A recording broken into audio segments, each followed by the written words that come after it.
అరే గట్టిగా ఓ వేసుకోండి అబ్బా. మిమ్మల్ని ఎవరైనా తిడుతున్నారా కొడుతున్నారా?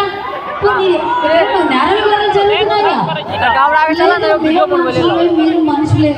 ఇది పాకిస్తాన్ బోర్డర్ కాదు, ఇది ఇండియాయే, అది ఇండియాయే. అవునా?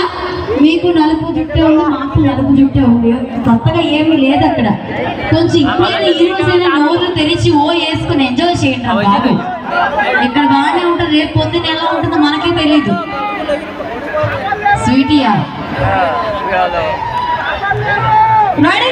ఏలుకో నాయక only red lights and on చేయండి. ఇప్పుడు దాకా మంచి మాస్ మసాలా సాంగ్స్ చూసారు కాబట్టి మంచి రొమాంటిక్ సాంగ్ తో మన సాయి ఏబిసిడి ఎంటర్టైనర్స్ 5+5 పెర్ఫార్మెన్స్ తో రెడీగా ఉన్నారు. స్టార్టింగ్ రెడ్ అంట, తర్వాత వైట్ లైట్స్ అండ్ ఆన్ చేసేయండి. ఓకేనా? ఇప్పుడున్నావా? రెడీ? మ్యూజిక్. చీకట్లోనా? అంతా వెలుతురే, చీకటే ఉండదు ఇంక ఈరోజు.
నాకు అర్థమైపోయింది, మా వాళ్ళు అమ్మాయిలు చూస్తారు కానీ డాన్స్ ఒక్కరు కూడా చూడలేదు కదా.